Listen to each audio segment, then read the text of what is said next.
Hey everyone, I hope you're doing well and staying safe during this time. If you're new here, welcome to the channel. Like I said, thank you so much for checking me out. If you haven't done so, please make sure to hit that subscribe button just right below the video. Cool, thank you so much. I really do appreciate it. And if you're returning, welcome back. Thanks again for your support. I truly do appreciate having you here. Hey everyone, I hope you're doing well and staying safe during this time. Bitcoin is 38,800 plus, Ethereum 2,700 plus right now. XRP is 75 cents, ladies and gentlemen. Let's go ahead and look at the range of price really quickly here. 70 cents on the bottom and 79 cents on the top. Let's get started right here. So Ripple is still available on link to whether you want to make sure your investment or you want to make your first investment, or increase your position at linkto.com. Get those links in the description and comment section. BNY Mellon, the major investment bank, is developing a digital asset custody platform that will allow institutional customers to gain exposure. So while all of this is going on around the world, lack of clarity, war and conflict, the largest players in the space continue to march towards what we know is going to be a brand new asset class with regulation at some point, I might add. But let's take a look here, because this is the section you really need to get out of here. According to the report from Citi AM, customers will be able to store the world's most popular cryptocurrencies like Bitcoin and Ethereum in BNY Mellon crypto wallets, which will be powered by Fireblocks technology. However, once regulatory approval has been granted, the service will gradually increase and integrate a variety of tokenized traditional and digital assets. So they're going to move into tokenizing traditional products as well. So that to me is showing huge signs that, look, this is not just about, Bitcoin, Ethereum, and XRP, right? This is about the entire world being digitized and tokenized. That's how big this is. And looking right here, does Bitcoin volatility suggest a recovery? Let's take a listen to this. This is Leo Halpern talking with Peter Schiff, Gold Guy. And let's check it out first.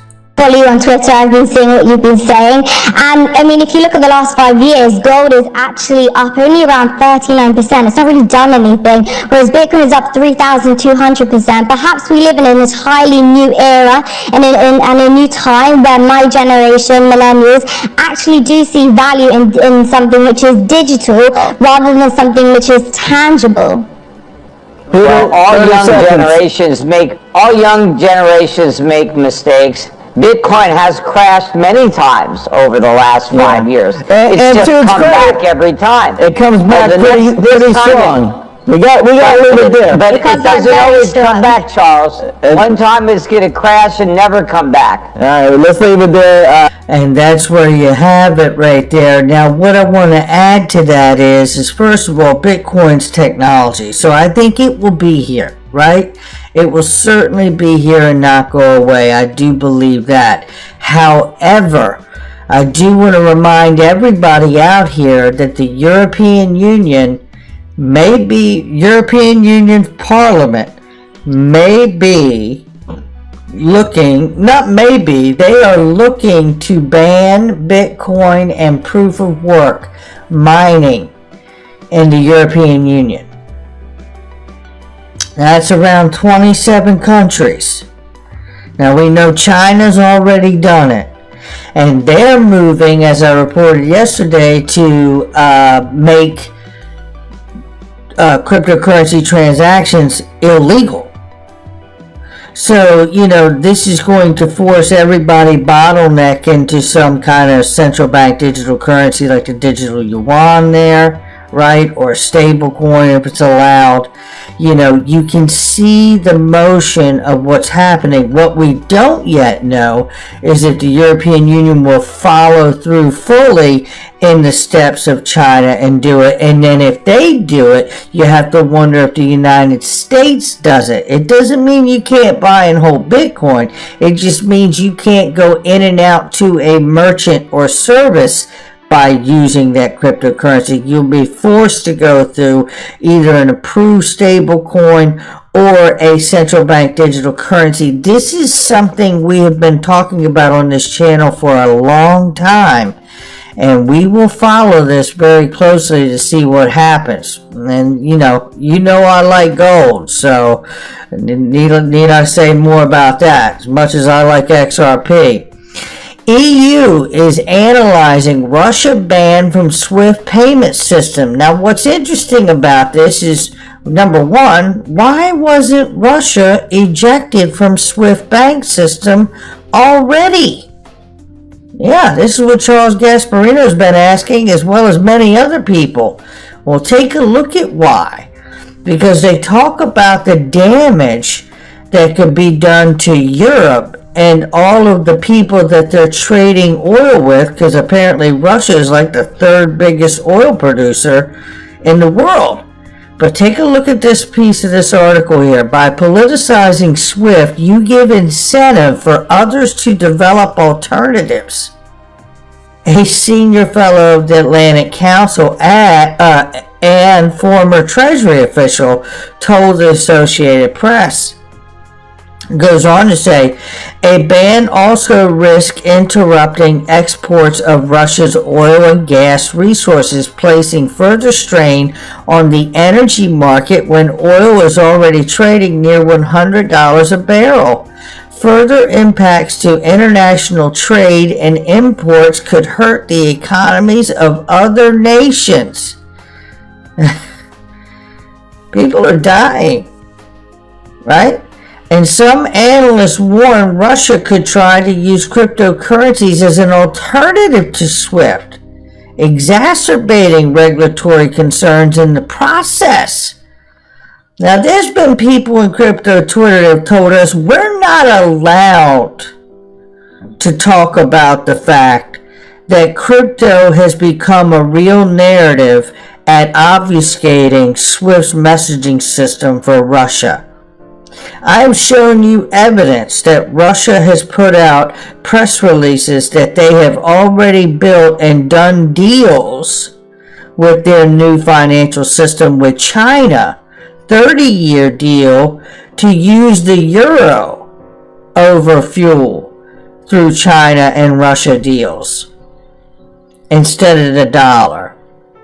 Things are happening whether we like it or not. Now, listen, I'm not jumping up and down because first and foremost is the safety of everybody in Ukraine and their family. This needs to go away. The day in the human race where we have conquerors should be over. And there's enough of us in the world and world leaders around here that they could make that stop yesterday if they wanted to. But it's a very, very real thing here that the German foreign minister is talking about. A SWIFT ban could be harmful to innocent individuals attempting to conduct overseas business.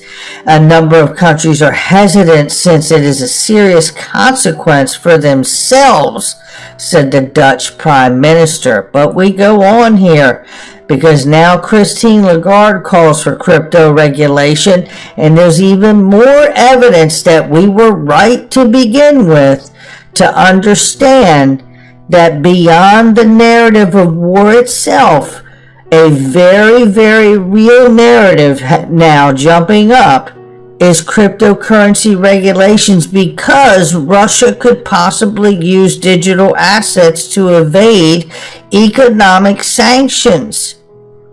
Well, I wonder if there is a digital system that they could use to really rein all this in if we see a huge fracture globally in the payment messaging system of SWIFT. Maybe RippleNet, maybe. You know, looking right here, this gentleman lays it down too. Take a listen.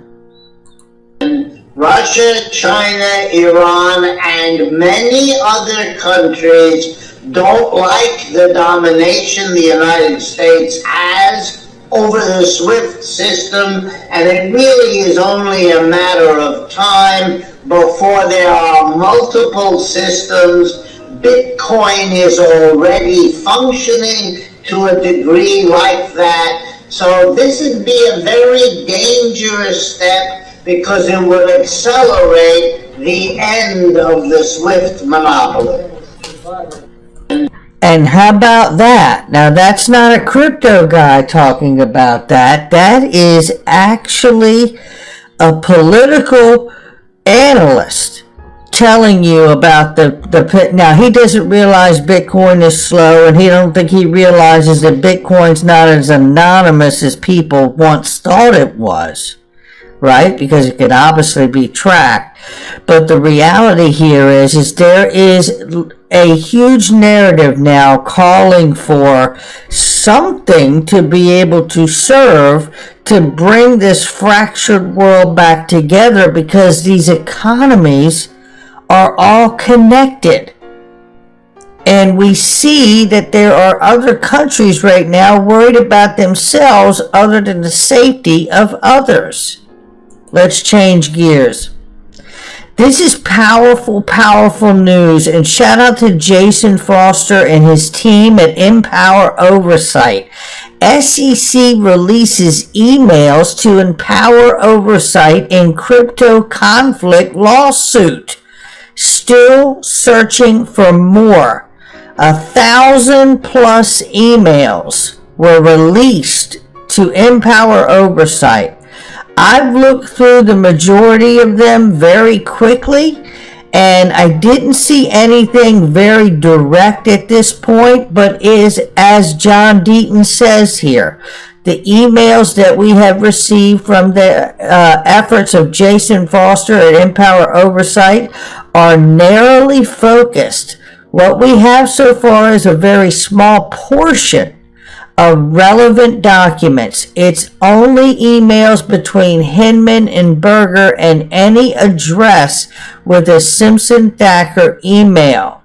So we need to be very patient. This is just the beginning, I believe, of many, many more that are going to come. Jason Foster, you are a hero, as John Deaton is to this community. Ripple Labs did not just seek advice on securities rules, but also on a variety of banking, anti-money laundering, and tax legislation. The SEC should have examined the Perkins-Coie memoranda and used Ripple as an example of proactive compliance. That's what we're talking about here. We know about that letter. We know about that legal analysis that Ripple had done by Perkins-Coie and how they changed what they were doing. And it should have been an example to the rest of the crypto space how to move forward and be proactive, compliant without regulations being in the space. But look, there's an update here, and we all need it. It's James K. Filan and Jeremy Hogan here, and basically James K. Filan tells us 14 hours ago, Ripple and the individual defendants have filed their opposition to the SEC's motion for partial reconsideration and clarification of Judge Netburn's DPP ruling, noting that the SEC is simply seeking a do-over. Jeremy Hogan says here, wow, I expected Ripple to come out swinging, and this brief did not disappoint. Matt Solomon wrote the brief. This is the hardest hitting brief thus far in the litigation, and rightfully so, it says. Let's take a quick look here because it is extremely powerful. I read it last night. Take a look here, and I will give you just a piece so you get the tone of it if I can get it to come up here. There we go. So it says here, basically, the SEC's motion is inappropriate attempt at a do-over simply because it is unhappy with the court's order on its prior briefing. The SEC makes no pretense that the demand standard for reconsideration is satisfied here. Instead, it seeks to yet again brief an issue that has been extensively litigated for nearly a year, but this time based on a new theory and a reversal of course. Ignoring its prior briefing and sworn declaration and procured from former Director Corporation Finance William Hinman, in which the SEC maintained that Mr. Hinman's speech simply expressed the personal views of the speaker, a position the SEC now knows cannot support its privilege claim. The SEC now argues for the first time that the speech was accumulation of and reflected a policy process with the Division of Corporate Finance. This reversal contradicts Mr. Hinman's sworn statement. Likewise, with neither permission nor apology, the SEC submits a brand new 5-page declaration in blatant violation of local rules from someone who has no first-hand knowledge of the matter attested to.